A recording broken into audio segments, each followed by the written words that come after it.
بسم اللہ الرحمن الرحیم۔ پروگرام الکلام میں آپ تمام دیکھنے والوں کو خوش آمدید۔ کل سے ہم نے سورۃ البقرہ کا آغاز کیا ہے۔ کل ہم نے حروف مقطعات پر تفصیل سے بات کی تھی۔ 1500 سال میں علماء کرام، مفسرین کرام اور صحابہ کرام رضوان اللہ تعالی علیہم اجمعین کا اس حوالے سے کیا نقطہ نظر تھا اور انہوں نے کیا بیان کیا ہے اپنی تفاسیر میں، اپنی کتب میں، تو اس پہ ہم نے بڑی تفصیل کے ساتھ بات کی تھی۔ اب اس سے آگے اللہ سبحانہ و تعالی یہ فرماتا ہے کہ ذالک الکتاب لا ریب فیہ ھدی للمتقین، کہ یہ کتاب نہیں ریب، اس میں یہ ہدایت ہے متقین کے لیے۔ میں نے یہاں پر ریب کو ریب ہی کہا ہے۔ عام طور پر اس کا ترجمہ شک کیا جاتا ہے، لیکن عربی زبان میں شک اور ریب میں فرق ہے، اس لیے کہ جو بات ریب میں بیان کی گئی ہے، لفظ شک اس کو بیان نہیں کر سکتا۔ جب ہم لفظ شک بولتے ہیں تو اس سے مراد یہ ہوتا ہے کہ کسی کے بارے میں دو رائے قائم ہو جائیں تو یہ شک ہوتا ہے، یعنی یہ ہوا یا نہیں ہوا، ہاں یا نہ، دونوں اطراف برابر ہوتی ہیں، تو اس کو ہم کہتے ہیں کہ یہ شک ہے۔ لیکن ریب اس سے بالکل مختلف ہے، یعنی جب ہم ریب کا لفظ بولتے ہیں تو اس میں بے اعتمادی، اضطراب اور منفی جو وسوسہ ہوتا ہے وہ اس میں شامل ہوتا ہے، یعنی ہم ان کو باطل شکوک کہہ سکتے ہیں، اور بے بنیاد جو اعتراضات ہیں وہ ریب میں ہوتے ہیں۔ آپ یوں کہہ سکتے ہیں کہ جس شخص میں ریب ہوتا ہے، در حقیقت وہ خود فریبی میں مبتلا ہوتا ہے۔ میں اس کی ایک مثال آپ کے سامنے رکھتا ہوں تو بات سمجھنے میں بہت آسانی ہو جائے گی۔ یعنی ایک شخص ہے کہ وہ اس بارے میں شک میں ہے کہ مجھے شوگر ہے یا نہیں ہے۔ اب وہ چیک کروانے جاتا ہے لیبارٹری میں تو معلوم ہوتا ہے کہ اس کو شوگر ہے۔ اب وہ گھر واپس آتا ہے اور دوائی بھی ڈاکٹرز اس کو دے دیتے ہیں، وہ دوائی بھی استعمال کرتا ہے، اور ظاہری طور پر گھر والے بھی دیکھتے ہیں کہ یہ پرہیز بھی کر رہا ہے، لیکن جب وہ اکیلا ہوتا ہے، تنہا ہوتا ہے گھر میں، تو وہ کیا کرتا ہے کہ کوئی اس کو نہیں دیکھ رہا تو لہٰذا وہ بد پرہیزی کرتا ہے، زیادہ سے زیادہ میٹھا کھاتا ہے، مٹھائی کھاتا ہے۔ اب جب وہ ڈاکٹر کے پاس جاتا ہے، شوگر چیک ہوتی ہے تو وہ دیکھتا ہے تو شوگر تو بہت ہی ہائی ہے، باوجود ہے کہ کسی کو نہیں معلوم، جو دیکھ رہا ہے وہ یہ سمجھتا ہے کہ یہ بڑا پرہیزگار ہے۔ اب وہ شخص آپ خود دیکھ لیجئے کہ وہ کیا کر رہا ہے، وہ اپنا ہی نقصان کر رہا ہے، یعنی لوگوں کے سامنے تو یہی ہے کہ وہ پرہیزگار ہے اور یہی ہے کہ بھئی یہ بڑی اچھی پلاننگ اور منصوبے سے چل رہا ہے، لیکن حقیقت کیا ہے؟ خود فریبی۔ اس سے وہ کس کا نقصان کر رہا ہے؟ کسی کا نہیں سوائے اپنی ذات کے۔ تو یہ اس کو ہم کہتے ہیں، جیسے اردو میں ہم فریب لفظ بولتے ہیں، اس کے شروع میں فے لگ گیا تو وہ فریب بن گیا۔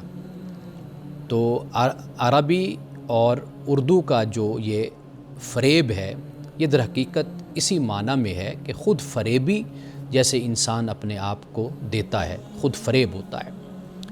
تو اس کا تعلق انسان کے انر کے ساتھ ہے، اس کے باطن کے ساتھ ہے، اس کے نفس کے ساتھ ہے۔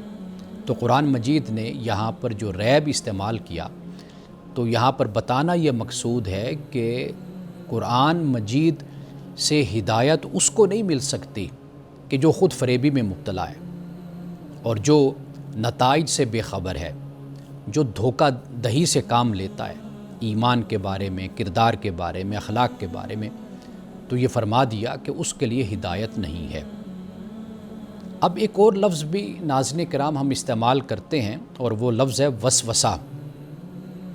وسوسہ در حقیقت یہ ہوتا ہے کہ کوئی شخص کوئی موقف اور کوئی بات کو بہت ہی خوبصورت الفاظ میں اس انداز سے بیان کرتا ہے کہ وہ دوسرے کے کان میں جب وہ بات جاتی ہے، یعنی اس کو وسوسے میں مبتلا کر دیتی ہے، یعنی بات ظاہری طور پر بہت اچھی لگ رہی ہے اور الفاظ بھی بہت اچھے استعمال ہوئے ہیں، لیکن دوسرا جو شخص سننے والا ہے وہ ایک شک میں، ایک وسوسے میں مبتلا ہو جاتا ہے، تو اس کو ہم کہتے ہیں کہ یہ وسوسہ ہے۔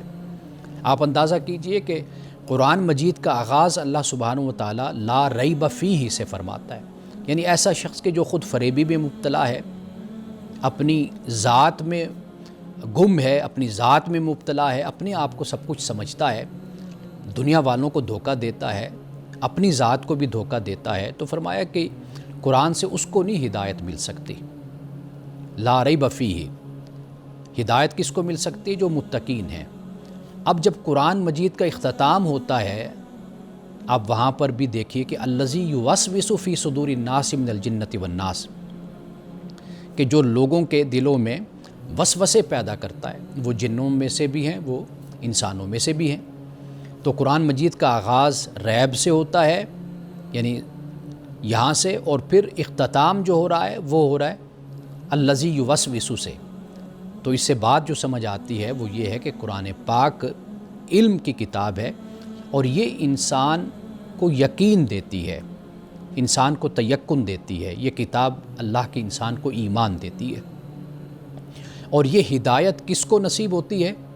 تو اس کو بیان کر دیا کہ متقین کو ہدایت نصیب ہوتی ہے، یعنی خود فریب انسان کو ہدایت نہیں ملتی، کفار کو ہدایت نہیں ملی، منافقین کو ہدایت نہیں ملی، مشرکین کو ہدایت نہیں ملی، کیوں؟ وہ خود فریبی بھی مبتلا تھے۔ تو ہدایت کن کو ملتی ہے؟ جو متقین ہوتے ہیں۔ متقین سے مراد کہ جن میں یہ جذبہ ہوتا ہے، یہ احساس ہوتا ہے، یہ شوق ہوتا ہے، یہ ذوق ہوتا ہے، یہ ولولہ ہوتا ہے، یہ پیاس ہوتی ہے، یہ جستجو ہوتی ہے کہ ہم حق کو پالیں، حق پر ہم چلیں، جو قوانین خداوندی کا احترام کرتے ہیں، ان کی پاسداری کرتے ہیں، ان کی نگہبانی کرتے ہیں، اس کے مطابق زندگی گزارنے کا ایک جذبہ رکھتے ہیں، یعنی اچھائی اور خیر کا جذبہ ان کے اندر موجود ہوتا ہے، تو وہ متقین قرآن کہتا ہے ان کے لیے ہدایت ہے۔ یہاں پہ یہ بھی عرض کرتا چلوں کہ ہدایت جو انسان عمل کرتا ہے اس کا نتیجہ ہمیشہ ہدایت سے ہی ہوتا ہے، یعنی ہم جب اپنے آپ کو دیکھتے ہیں، ہمارے اعمال ہیں بحیثیت قوم، بحیثیت مسلمان امت مسلمہ، ہم کہتے ہیں کہ بھئی نتائج نہیں نکل رہے اتنی کوششوں کے باوجود، تو پھر ہمیں غور کرنا چاہیے کہ یہ جو نتیجہ نہیں نکل رہا یہ ہمیں شک میں مبتلا کرتا ہے۔ اگر ہم چاہتے ہیں کہ ہمیں صحیح نتائج حاصل ہوں تو پھر اس کے لیے جو ہدایت قرآن دیتا ہے پھر اس کو اختیار کرنے کی ضرورت ہے۔ ملاوٹ نہیں چلتی، آمیزش نہیں چلتی، اس سے کبھی بھی نتیجہ خیزی انسان کے اعمال سے پیدا نہیں ہو سکتی۔ تو لہٰذا قرآن مجید نے یہ کہا کہ ھدی للمتقین، کہ یہ جو کتاب ہے اس میں کوئی شک نہیں ہے، یعنی یہ ریب جو رکھنے والا ہے اس کے لیے بھی اس کتاب سے اسے کچھ حاصل نہیں ہونا، اور قرآن خود کتاب ایسی ہے کہ جس میں کوئی خود فریبی نہیں ہے، یہ ہر بات کو بالکل واضح طور پر بیان کر دیتی ہے۔ یہاں پہ میں ایک اور آیت قرآن مجید کی کوٹ کرنا چاہوں گا، سورۃ المائدہ میں ہے کہ قرآن کہتا ہے کہ وقالت اليہود والنصارى نحن ابناء اللہ واحباؤہ، یہود و نصارہ کہتے ہیں کہ ہم اللہ کے بیٹے ہیں، ہم اللہ کے محبوب ہیں، اللہ کے دوست ہیں۔ تو قرآن کہتا ہے کہ قل فلم يعذبکم بذنوبکم، تو اے نبی صلی اللہ علیہ وسلم آپ ان کو پھر یہ کہیے کہ تمہارے گناہوں کی سزا اللہ سبحانہ وتعالیٰ تمہیں کیوں دیتا ہے، یعنی اگر تم اللہ کے اتنے محبوب ہو تو یعنی بیان اس بات کو کر دیا کہ کسی خود فریبی میں مبتلا مت ہونا، تمہارے اعمال کا نتیجہ نکلے گا، جو تم کرو گے اس کے مطابق تمہیں اس کا صلہ مل جائے گا، بدلہ مل جائے گا۔ تو لہٰذا قرآن پاک آغاز ہی انہی الفاظ کے ساتھ کرتا ہے کہ اس کتاب میں کوئی ریب نہیں ہے اور اس میں ہدایت ہے متقین کے لیے۔ آگے فرمایا کہ متقین الذین یؤمنون بالغیب، کہ جو ایمان لاتے ہیں غیب میں یا غیب پہ، یہ دونوں ترجمے ہمارے مفسرین کرام نے کیے ہیں۔ غیب میں قرآن کہتے ہیں انما تنذر من اتبع الذکر وخشی الرحمن بالغیب فبشرہ بمغفرۃ واجر کریم۔ فرمایا کہ اے نبی صلی اللہ علیہ وسلم، اس میں کوئی شک نہیں ہے کہ آپ اس کو ڈراتے ہیں، یعنی آپ کا ڈرانا اسی پر اثر کرتا ہے کہ جو من اتبع الذکر، کہ جو ذکر کا طالب ہے، نصیحت کا طالب ہے، وخشی الرحمن بالغیب، اور غیب میں رحمان کی خشیت اختیار کرتا ہے، تو اس کو آپ مغفرت کی بشارت دے دیجیے اور اجر کریم کی اس کو خوشخبری دے دیجیے۔ تو ایک ترجمہ تو ہمارے ہاں کہ غیب میں یا غیب پر وہ ایمان لاتا ہے۔ اب غیب میں ایمان لاتا ہے یا غیب پہ، ہم اس بحث میں نہیں الجھتے اور اس طرف نہیں جاتے، لیکن جو عرض کرنا ہے وہ یہ ہے کہ غیب در حقیقت انویزیبل جس کو ہم کہتے ہیں، انسین جس کو ہم کہتے ہیں، کہ ایسا نہیں ہے کہ ایک چیز غیب ہے تو وہ موجود نہ ہو، ایسے کیسے ہو سکتا ہے؟ یعنی مثال کے طور پر آپ صبح اپنا کمرہ چھوڑ کر گئے ہیں، ہر چیز بکھری پڑی ہے کمرے میں، تو آپ جب واپس آئے تو آپ نے دیکھا کہ ہر چیز کمرے میں اپنی جگہ پر موجود ہے۔ اب اس چیز کو ہر جگہ پر رکھنے والا جو شخص ہے وہ تو آپ کو نہیں نظر آ رہا، وہ موجود وہاں پر نہیں، لیکن کمرے کا ایک نظم اور ایک ضبط اور ایک ڈسپلن اور کمرے کا سنورنا وہ اس بات کی علامت ہے کہ یہاں سے کوئی گزرا ہے، یہاں پہ اس نے کوئی کام کوئی کمرے کو صاف کیا ہے، اس کی صفائی کی ہے، ہر چیز اپنی جگہ پر رکھ دی، تو وہ کرنے والا تو سامنے نہیں ہے، لیکن اس کے وجود کا احساس تو ہے نا۔ تو اس لیے جب ہم غیب کا لفظ بولتے ہیں تو اس سے مراد یہ نہیں کہ عدم نہیں ہے، اس سے مراد کیا ہے؟ اس سے مراد ہے کہ انویزیبل، کہ آپ نہیں دیکھ رہے، لیکن وہ چیز اپنے دلائل کے ساتھ، وہ ذات اپنے دلائل کے ساتھ موجود ہے۔ یعنی ہم اللہ سبحانہ و تعالیٰ کو نہیں دیکھ سکتے ان آنکھوں کے ساتھ، ہم آخرت کو نہیں ہم نے دیکھا، اسی طرح اللہ کی کتابیں ہیں، ملائکہ ہیں، اسی طرح کتب ہیں اور رسول ہیں، لیکن ہم ان پہ ایمان لاتے ہیں۔ تو ناظرین کرام، وقفے کے بعد یہیں سے ہی ہم اپنی گفتگو کا آغاز کرتے ہیں۔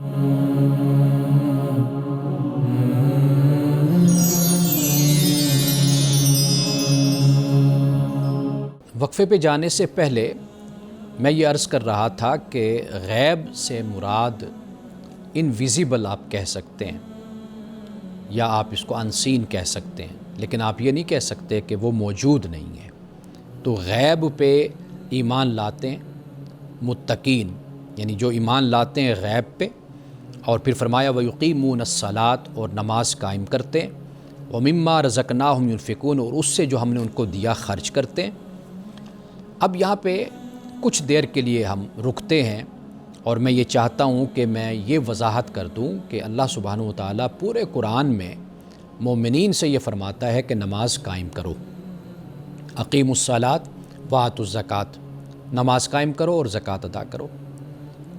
قرآن مجید میں اللہ سبحانہ و تعالیٰ نے کہیں پر یعنی یہ صرف یہ نہیں فرمایا کہ صلو، نماز پڑھو، اقیمو فرمایا، اس لیے کہ اقامت الصلاۃ میں نماز کا پڑھنا شامل ہے، اقامت الصلاۃ میں نماز کا پڑھنا شامل ہے، لیکن نماز صرف پڑھنا اس میں اقامت شامل نہیں ہے۔ تو لہٰذا اللہ سبحانہ و تعالیٰ نے اس لیے ہمیں فرمایا کہ نماز قائم کرو۔ اب نماز کیسے قائم ہوگی؟ اب ہم پورے قرآن مجید کو اختصار کے ساتھ دیکھتے ہیں کہ جہاں اللہ سبحانہ و تعالیٰ نے نماز کا ذکر کیا اور کس طریقے سے نماز کا ذکر کیا، یعنی ہم کیسے نماز قائم کر سکتے ہیں۔ ایک جگہ پہ اللہ پاک نے فرمایا کہ جب تم نماز کا ارادہ کرو، اذا قمتم الی الصلاۃ فاغسلوا وجوہکم وایدیکم الی المرافق وامسحوا برؤوسکم وارجلکم الی الکعبین، یعنی یہ وضو کو بیان کر دیا۔ اگر یہ ناپاکی، یہ نجاست ہے جسے چھوٹی نجاست کہا جاتا ہے، جو دور ہو جاتی ہے ناپاکی وضو سے، اگر بڑی ہو تو فرمایا کہ پھر تم وَإِن كُنتُمْ جُنُوبًا فَطَّهِّرُوا، پھر تم نہاؤ، طہارت حاصل کرو۔ تو یہ ایک بات بیان کر دی۔ دوسری بات یہ بیان کی کہ نماز کو پڑھنا ہے تو ان الصلاۃ کانت علی المؤمنین کتابا موقوتا، نماز کو اس کے اوقات میں ہی ادا کرنا ہے۔ تیسری بات یہ فرمائی کہ نماز میں دوام اختیار کرنا ہے، ہمیشگی، ایسا نہیں کہ کبھی پڑھ لی اور کبھی چھوڑ دی، تو یہ نہیں ہے۔ جو اللہ نے فرض کیا اس کو تم نے ادا کرنا ہے۔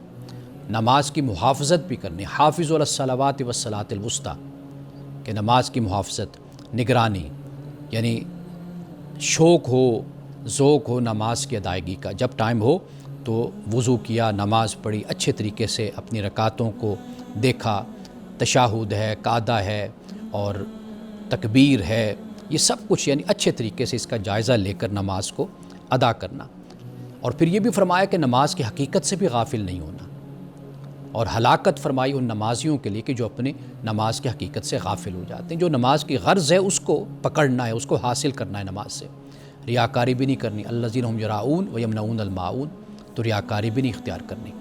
اور پھر فرمایا کہ نماز کی ادائیگی بد دلی سے نہیں کرنی، وَإِذَا قَامُوا إِلَى الصَّلَاةِ قَامُوا كُسَالَىٰ، یہ منافق لوگ جب نماز کے لیے اٹھتے ہیں تو بڑی سستی کا مظاہرہ کرتے ہیں، یراؤون الناس، لوگوں کو دکھانے کے لیے۔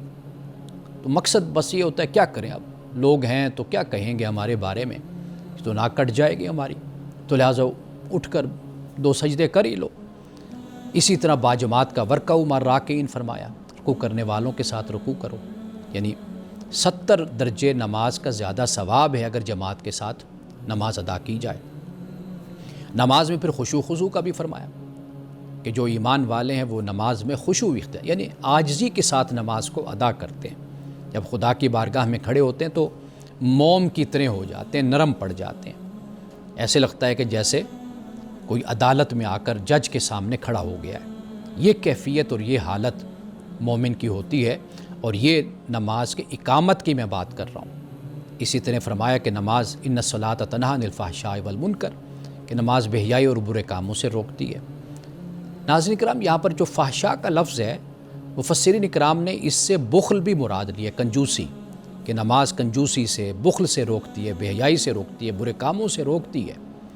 تو لہٰذا ایک طرف انسان نماز پڑھے اور دوسری طرف انسان میں یہ اوصاف جو نماز پیدا کرتی ہے اور پیدا کرنی چاہیے، ہمارے اندر یہ خوبیاں ہونی چاہیے پیدا، اگر ہم نہیں کرتے تو گویا کہ پھر ہم صرف نماز پڑھ رہے ہیں تو نماز کو قائم نہیں کر رہے۔ تو نماز قائم کب ہوگی؟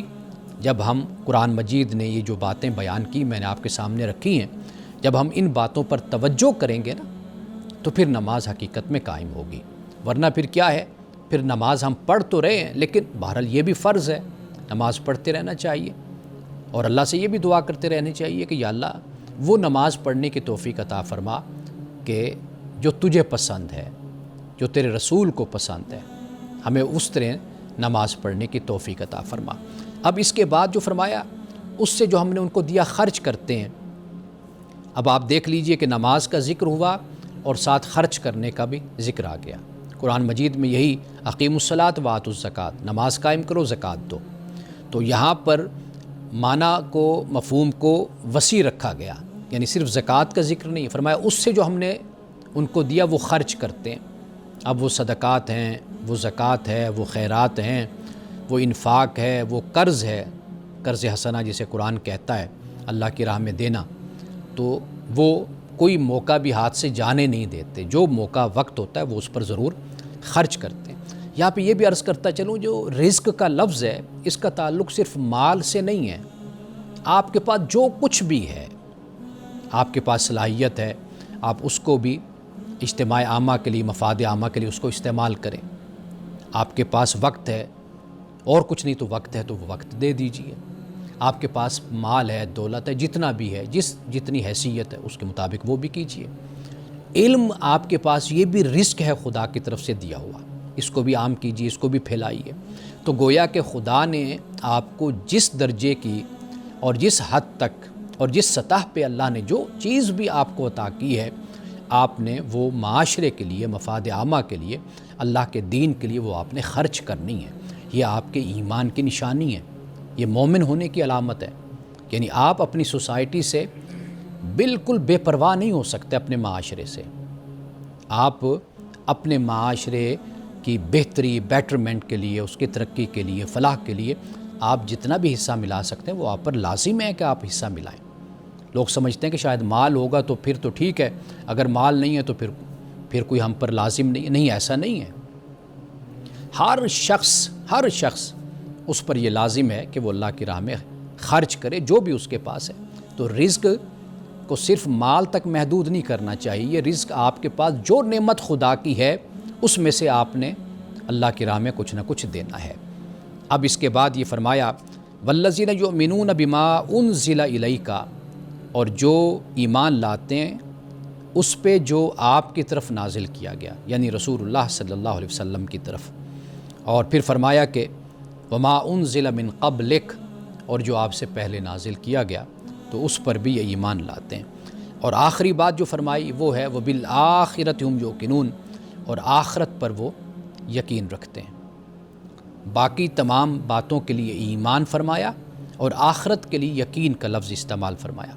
یعنی یہاں سے جو بات ہمیں سمجھ آتی ہے وہ بات یہ ہے کہ امام راغب اصفہانی نے یقین کو اس طرح بیان کیا ہے کہ علم کی یہ وہ صفت ہے کہ جو معرفت اور درایت سے بڑھ کر ہے، یعنی یہ اوپر کا درجہ ہے۔ حالانکہ آخرت ہم دیکھ نہیں رہے، لیکن یہاں پر یقین کا لفظ استعمال کیا اس لیے کہ جب آپ قرآن مجید کو پڑھیں گے، آپ سمجھیں گے، آپ گہرائی میں جائیں گے تو آخرت پہ پھر آپ کو یقین حاصل ہوگا۔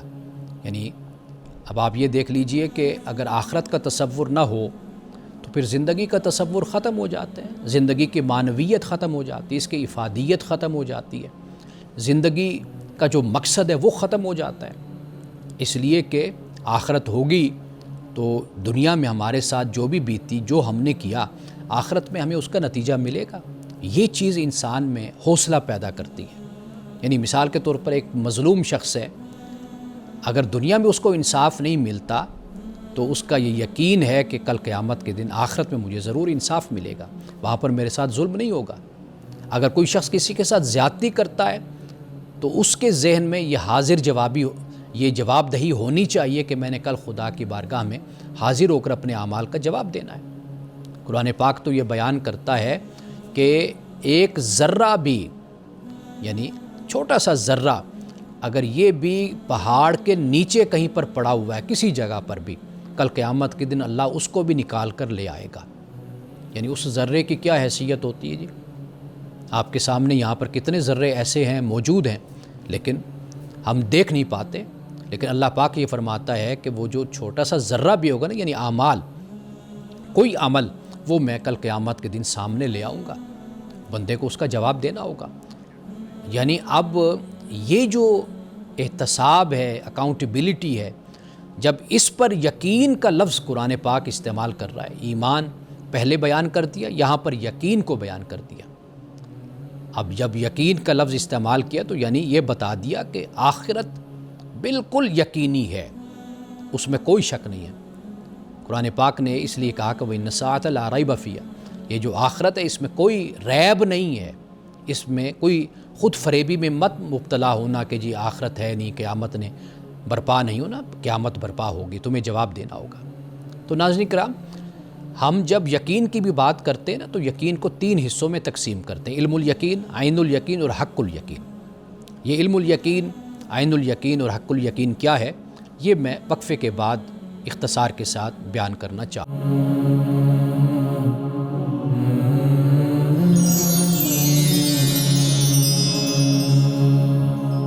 ناظرین کرام، ہم بات کر رہے ہیں یقین کے حوالے سے۔ جیسے میں نے آپ کو بتایا کہ 3 قسمیں اس کو قرآن مجید نے بھی بیان کیا ہے، یعنی ایک علم الیقین ہے، ایک عین الیقین ہے اور ایک حق الیقین ہے۔ اختصار کے ساتھ میں ان کی جو تعریفات ہیں یہ واضح کر دیتا ہوں، اس کے بعد جو آپ کی طرف سے سوالات ہیں ان کی طرف ہم آئیں گے۔ علم الیقین کا مطلب یہ ہوتا ہے کہ آپ کو کسی نے خبر دی آگ کی کہ آگ جل رہی ہے، یہ علم الیقین ہے۔ عین الیقین یہ ہوتا ہے کہ آپ نے خود آگ کو دیکھ لیا، یہ اس کو ہم کہتے ہیں کہ یہ عین الیقین ہے۔ حق الیقین یہ ہوتا ہے کہ آگ کو دیکھا اور آگ میں انگلی ڈال کر یا ہاتھ ڈال کر اس کو چیک کیا، اس نے جلایا۔ اب یہ جو جلنا ہے یہ در حقیقت یہ قرآن اس کو بیان کرتا ہے، یہ حق الیقین ہے۔ تو اس طرح یقین کی یہ 3 قسمیں ہیں جسے بیان کیا جاتا ہے۔ تو اللہ پاک نے یہاں پر متقین کے بارے میں جو بات آخری یہاں پر بیان فرمائی وہ یہ ہے کہ یہ جو متقین ہیں یہ یقین رکھتے ہیں آخرت پر کہ یہ ضرور واقع ہونے والی، یہ برپا ہونے والی ہے۔ اب آئیے آپ کے چند سوالات جو بڑے اہم ہیں۔ ایک سوال، میری بہن نے 2 سوال بھیجے تھے، ان میں سے ایک سوال کا جواب تو میں نے گزشتہ پروگرام میں دیا تھا۔ وہ سوال تھا ذاتوں کی حقیقت اور تاریخ کے حوالے سے، لیکن ان کا ایک سوال رہ گیا تھا۔ وہ سوال ہے کہ صدقہ خود کھانے سے انسان بیمار ہو جاتا ہے؟ یہ بھی ایک لوگوں میں وہم سا ہوتا ہے کہ جو صدقہ ہے ہم خود کھائیں گے تو بیمار ہو جائیں گے۔ پہلی بات تو یہ ہے کہ سمجھ لیجئے کہ صدقہ ہے کیا۔ قرآن مجید میں جو آپ خرچ کرتے ہیں اس کے لیے صدقہ کا لفظ استعمال ہوا ہے، اور صدقات، زکوٰۃ کے معنی میں بھی صدقات کا لفظ، صدقہ کا لفظ استعمال ہوا ہے۔ اسی طرح خیرات ہے، یعنی خیر سے یہ لفظ ہے جس کا مطلب ہوتا ہے نیکی، بھلائی، اور اسی طریقے سے زکوٰۃ کا لفظ بھی استعمال ہوا۔ انفاق کا مطلب ہوتا ہے خرچ کرنا۔ یہ مختلف الفاظ ہیں۔ تو یہ جو ہمارے ہاں صدقے کا ایک تصور بنا ہوا ہے کہ ہم کالی سری جو ہے وہ ہم کہیں پھینک دیتے ہیں اور سمجھتے ہیں کہ اس سے بلائیں ٹل جاتی ہیں، یا پھر یہ طریقہ ہمارے ہاں ہوتا ہے کہ کالا بکرا جا کر ہم کسی مدرسے میں، کسی جامعہ میں دے آتے ہیں۔ تو شریعت میں، دین میں، یعنی نہ قرآن میں نہ حدیث میں ہمیں ایسے کوئی تصورات، ایسے مسائل ہمیں نہیں ملتے۔ صدقہ کیا ہے؟ اتنی سی بات ہے کہ آپ کو اللہ سبحانہ و تعالیٰ نے مال دیا، آپ کو دولت دی، اللہ نے آپ کو نوازا، اس میں معاشرے کے جو مستحق لوگ ہیں، حقدار لوگ ہیں، ان کا بھی حق ہوتا ہے کہ آپ ان پر بھی خرچ کریں۔ اور اس میں کوئی حقیقت نہیں ہے، اس میں کوئی بھی شک نہیں ہے کہ جب آپ خرچ کرتے ہیں تو واضح بات ہے کہ اللہ کی طرف سے ایک رحمت، ایک برکت آپ کو نصیب ہوتی ہے۔ وہی چیز آپ کے لیے حفاظت کا باعث بھی بن جاتی ہے، آپ کے بچوں کے لیے بھی حفاظت کا باعث بن جاتی ہے۔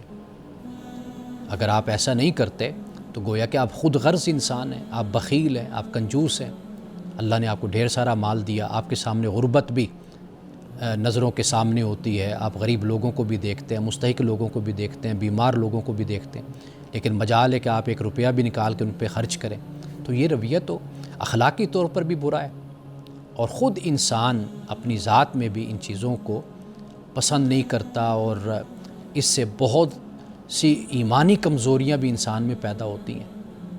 تو اللہ سے تعلق انسان کا مضبوط ہوتا ہے دینے سے، اور انسان کا جو جسم ہے یہ صحت مند ہوتا ہے، یہ قوی ہوتا ہے لینے سے مال۔ تو آپ اپنی روحانیت، اپنے باطن کا خیال کرتے ہیں، اللہ کی راہ میں آپ خرچ کرتے ہیں۔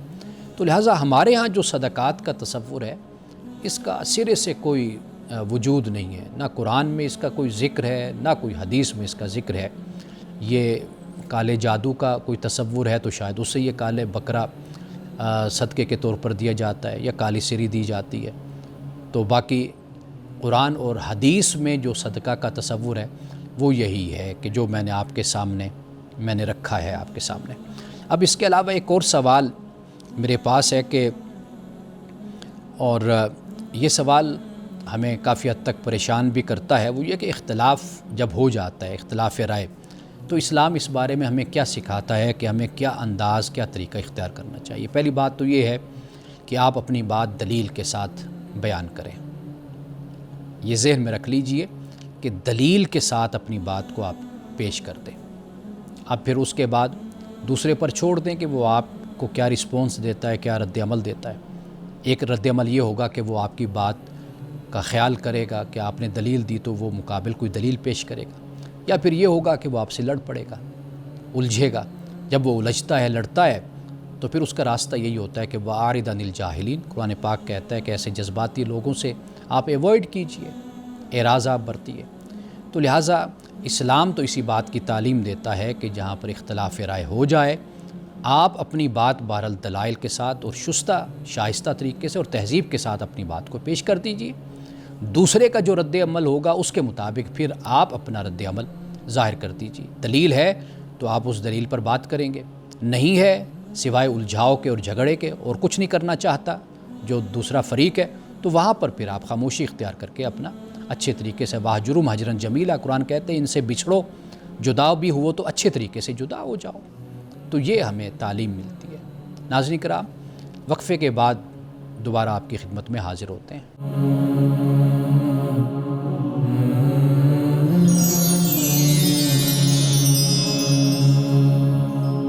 وقفے کے بعد ایک مرتبہ پھر آپ کی خدمت میں حاضر ہیں، اور ایک سوال یہ کیا جاتا ہے کہ بچے جب 7 سال کے ہوں تو کہتے ہیں کہ ان کو نماز کی آپ رغبت دلائیں، انہیں کہیں، اور 10 سال کے جب ہو جائیں تو ان کو آپ مار کر بھی ان کو نماز کی طرف لائیں۔ تو یہ سوال اکثر طور پر کیا جاتا ہے، لیکن آپ ذرا اس بات پہ غور کیجئے کہ جب آپ کا بچہ پڑھائی میں دلچسپی نہیں لیتا یا اس میں اس کی دلچسپی نہیں ہے، توجہ نہیں ہے، تو آپ کیا کرتے ہیں؟ آپ وہی طریقہ یہاں پر بھی اختیار کیجئے، یعنی بچوں میں رغبت پیدا کیجئے، نفسیاتی طریقے سے بچوں کو راغب کیجئے۔ یہ جو مارنے کا لفظ استعمال ہوتا ہے تو اس سے مراد یہ نہیں ہے، ہمارے بہت سے محدثین نے یہ لکھا ہے کہ مارنے سے مراد ہی ہوتا ہے کہ آپ ذرا سختی کر لیتے ہیں، ڈانٹتے ہیں، بچے کو سمجھاتے ہیں۔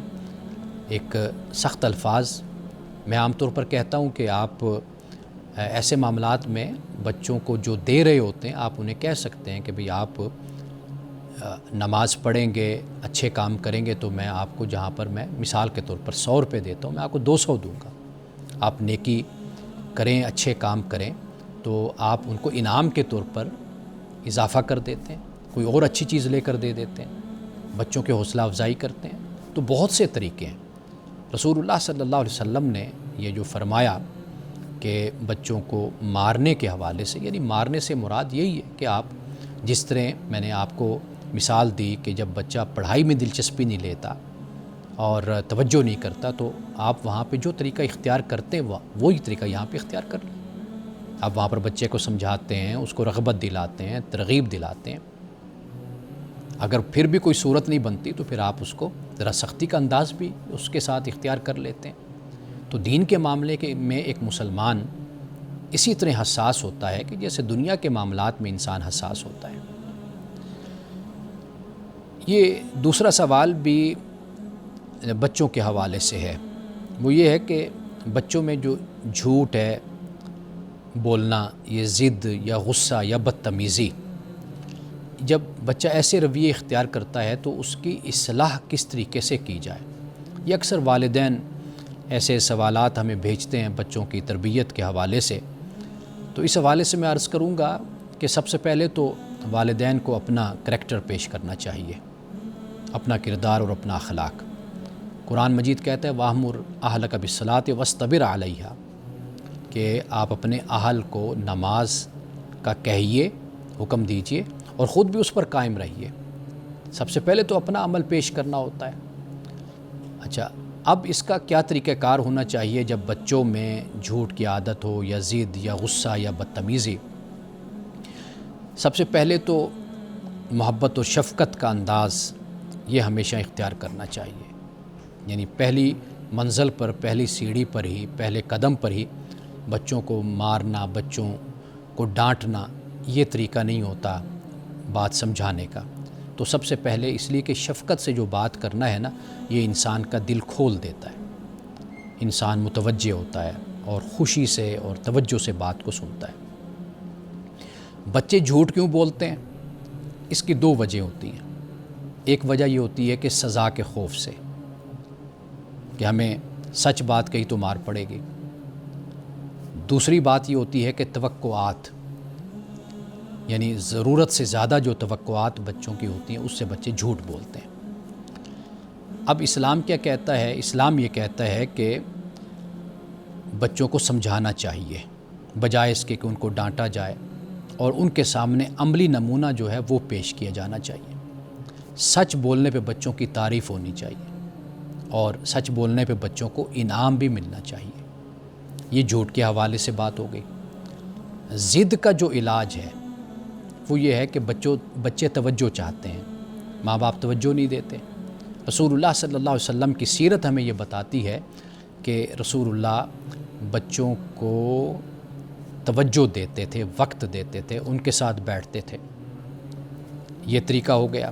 ہاں، اگر غلط ضد ہے بچے کی تو پھر بالکل اس کو نظر انداز کیا جانا چاہیے، لیکن اگر بچے کی ضد صحیح ہے تو پھر اس کے ساتھ بہت ہی اچھا اور مناسب رویہ اختیار کرنا چاہیے۔ اچھا، غصے کا علاج کیا ہوتا ہے؟ بچے کو کبھی بھی جواب غصے میں نہیں دینا چاہیے، یعنی بچہ غصے میں بولتا ہے تو غصے میں جواب نہیں دینا، یعنی بچے کی آواز اونچی ہے تو باپ اور اونچی آواز کر کے جواب دے گا تو اس سے تربیت نہیں ہوتی۔ تو لہٰذا کیا طریقہ اختیار کیا جائے کہ بچے کے دھیان کو، اس کی توجہ کو بدلا جائے، یعنی اس کو اس غصے کی حالت سے نکالا جائے اور بچے کے ساتھ پھر نرمی کا رویہ اختیار کر کے اس کو سمجھایا جائے۔ بدتمیزی کا علاج کیا ہے؟ بدتمیزی کا علاج یہ ہے کہ برا جو لفظ اگر بچے کی زبان سے نکلتا ہے تو متبادل لفظ اختیار کیا جانا چاہیے اور پھر علیحدہ اس کو سمجھایا جائے، یعنی سب کے سامنے ذلیل کرنے کے بجائے اس بدتمیزی پر علیحدہ کر کے بچے کو بات سمجھائی جائے۔ تو یہ سب سے بہترین طریقہ ہوتا ہے تربیت کا۔ تو اس کے عوامل اور اسباب پہ توجہ کرنا کہ بچہ جھوٹ کیوں بولتا ہے، بچہ بدتمیزی کیوں کرتا ہے، ضد کیوں کرتا ہے، ان عوامل اور اسباب پہ غور کرنا یہ ماں باپ کی ذمہ داری ہے۔ پھر اس کا باقاعدہ پھر علاج وہ پھر والدین اس کو اختیار کریں۔ ناظرین کرام، آخر میں ایک حدیث کہ رسول اللہ صلی اللہ علیہ وسلم نے یہ فرمایا، آپ نے فرمایا کہ دین خیر خواہی کا نام ہے۔ عرض کی یا رسول اللہ صلی اللہ علیہ وسلم کس کے لیے یہ خیر خواہی کا نام ہے یا خیر خواہی ہے؟ فرمایا کہ اللہ پاک کے لیے، کتاب اللہ کے لیے یعنی اللہ کی کتاب کے لیے، اللہ کے رسول کے لیے، مسلمانوں کے حکمرانوں کے لیے اور عام مسلمانوں کے لیے۔ یعنی اللہ کے لیے خیر خواہی ہے کہ اللہ کی بات مانی جائے، ایمان لایا جائے، کتاب پڑھی جائے، اس پر عمل کیا جائے، رسول اللہ کی اتباع اور پیروی کی جائے۔ مسلمان حکمران اجتماعیت کو قائم کرنے کے لیے، انتشار سے بچنے کے لیے ان کے لیے بھی خیر خواہی ہونی چاہیے، یعنی ان کی بات کو سنا جائے، مانا جائے، اور عام مسلمانوں کے لیے بھی خیر خواہی کا جذبہ ہونا چاہیے، یعنی ان کی بھلائی۔ یہ انسان ایک مسلمان اپنے مسلمان بھائی کے لیے ہمیشہ اچھے جذبات اور احساسات رکھتا ہے۔ انہی الفاظ کے ساتھ آج کے پروگرام کا ہم اختتام کرتے ہیں۔ انشاءاللہ کل ہم دوبارہ آپ سے ملاقات کریں گے اور سورۃ البقرہ پہ بات کریں گے۔